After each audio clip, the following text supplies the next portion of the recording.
Welcome back to the Rule Book, brought to you by Bose Creek Country Club. Jamie has failed to get out of a large bunker on his first attempt. Rather than walk all the way up to where his ball landed and give it another try, he decides to first rake the bunker where he just hit. Has he breached the rules by raking a bunker while his ball still lies within it? In Decisions on the Rules of Golf, Decision 13-4/36 states in part an exception which permits smoothing, provided nothing is done to breach Rule 13-2 with respect to the player's next stroke. Since Jamie's ball is nowhere near his first shot, it's not a penalty. The PGA Tour's Mark Wilson came roaring out of the gates this season, winning twice early. This likable, low-key star hails from Wisconsin but now lives in suburban Elmhurst. Our Dave Lockhart recently caught up with him working on his game at Cog Hill. All right, Mark, you got off to a tremendous start this year, winning 2 of your first 3 tournaments. Did that success catch you off guard at all? Maybe a little bit, yeah, but no, I was at peace those weeks. I really just trusted my game and was not nearly as nervous as I had been in the past in many events. So it caught me a little off guard, but I welcomed the challenge. I was excited to be there at the top of the FedEx Cup for a long time, and I want to get back to it. So I'm looking forward to the majors this summer and just playing some good golf. The lower I want to hit the shot, I would say the less wrist cock there's going to be. So if I'm going to hit this one with a blue pin nice and low, then you know, I'm not going to have near as much wrist cock going back. Then if you want to hit one really high, it seems like there's more to it.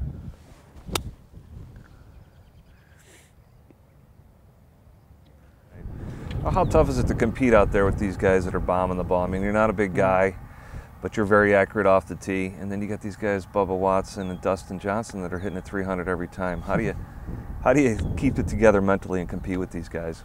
I'm mature enough now at 36 where I just kind of stand in awe. I mean, I played with Bubba a few weeks ago at the Players Championship, and that was so fun to watch him carve the ball and you know, hit it 50 yards by me sometimes. And I just stand in awe. I think it's great. Until they figure out how to hit 400-yard drives as accurately as a pitching wedge, I'm still going to have a job. You know, I mean, I can beat him with my short game, and you go around and shoot 68 every day, which is, you know, just a few under par. You're going to do just fine. And so I know how I can do that and what works best for me. And so I don't try to change my game. I think I just try to play my game the best I can. I don't think that amateur golfers give themselves enough credit when they get out there. I think they've got way too long of a checklist of thoughts. You know, there's a place to work on your game, and usually it's on the range before you go. And that would be my advice, to go out there and just play the game and enjoy trying to hit a target. You know, guys pick up a football in the backyard. They don't think about what they should do in their mechanics. They just throw it to their buddy. You're about the same size as Ben Hogan was, and I know he's one of your idols, and I'm sure you've read a lot about him as well. And what are some of the things that you've grasped from his life that you've taken into your life? I think it was that work ethic, you know, finding it in the dirt, you know, finding your game in the dirt. I work with many different teachers over my career, and you know, right now, you know, working with Kevin Weeks a little bit and Jim Suddy, but at the same time, I'm the one who has to find it. I mean, they can only give me a few hours here or there. Ultimately, I'm the one who has to find translate their words and their feels into my own feel, and I think I learned that from him. He figured it out on his own, and just hit thousands of balls to figure it out, and he was different than all the rest of the guys. It seemed like he practiced more than the other players in that era, and so that just being a little different, there's nothing wrong with that. If it works for you, you should go with it. It's so many, it's millions of balls, you know? Yeah. So there's 3 different ways to play that shot. Oh, I guess the last one was the best. Did you get that one? Mark Wilson has to be the nicest tour player we've ever met, and he and his wife are involved in a charitable organization called Blessings in a Backpack. It helps feed underprivileged kids. Up next, it's lesson time with Carl Rabito, and we'll take a look at the newest clubs from Wilson. Stay with us. Bose Creek Country Club has set the standard for public courses with a private club feel. This exquisite 18-hole championship layout offers the exclusive Member for a Day concept. Pay just one fee and you get unlimited golf with a cart and full use of the bent grass practice facility. Plus there's Porter's Pub, a casual English-style restaurant and bar that will complete your day the way you want to play. It's all here at beautiful Bose Creek Country Club in Elgin, Illinois. The Lesson Tee is brought to you by the Bolingbrook Golf Club.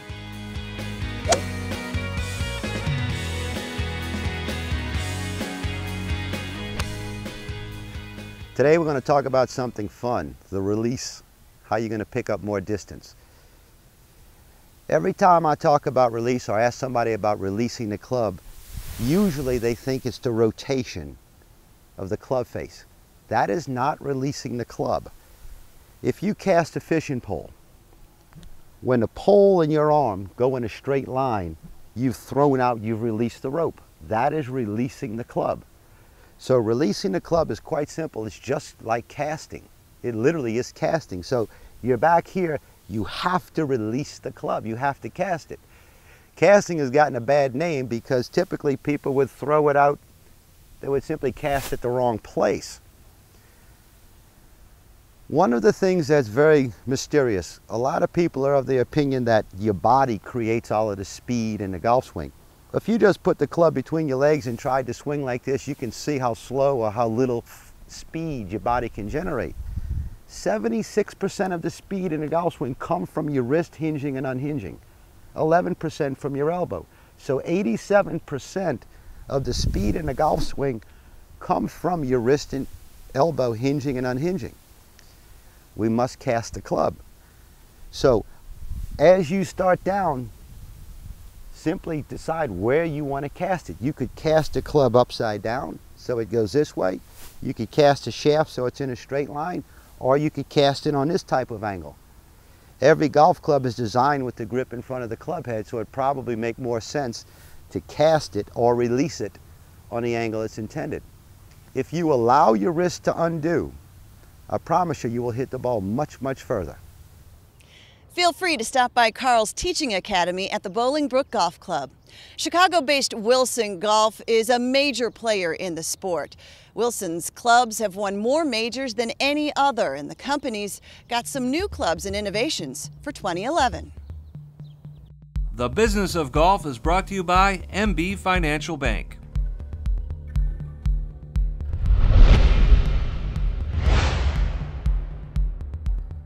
Wilson is excited to announce and introduce the new DI-11 at the show. The DI-11 is the longest and straightest iron Wilson Golf has ever produced. The DI-11 will be available in a couple different options. It'll feature one, our new patented half and half technology. Half and half is steel at the tip, graphite under the hands. What this does, it gives you the best of both worlds. It gives you the feel and consistency of a steel shafted irons, but it gives you the weight and the forgiveness as far as vibration dampening of graphite. This also comes in our patented Y-tip technology, which is a great product for people who have trouble hitting it consistently in the center. The Y-tip is a more stable, it's a 450 tip diameter, and what that does, it keeps the balls flight very straight and long on off-center hits. Also this year, new at the show for Wilson staff is the new DXI driver. This is a driver designed and worked on with Padraig Harrington. Some great features in this product is, first of all, this system has a weight pad system. Clearly, as you can see, this is Padraig's model in the 8.0 degree loft.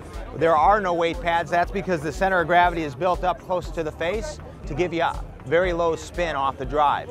As we move into lofted products, into the 10, 5, and 12, we actually move weight pads back into the corners here to pull the weight low and deep to help with ball flight and help the average player get the proper trajectory. And the other thing is it's got a 5-zone face technology, a brand new 5-zone face to give us maximum distance on off-center hits. So what that new face technology does is basically takes the sweet spot and widens it in the off-center hit direction. Very cool technology there. And Wilson's playing staff is pretty strong too, with Padraig Harrington, Ricky Barnes, and Kevin Streelman. That's it for this edition of Chicago District Golfer TV. I'm Jill Carlson. Thanks so much for watching. Now get out here and tee it up before it rains again.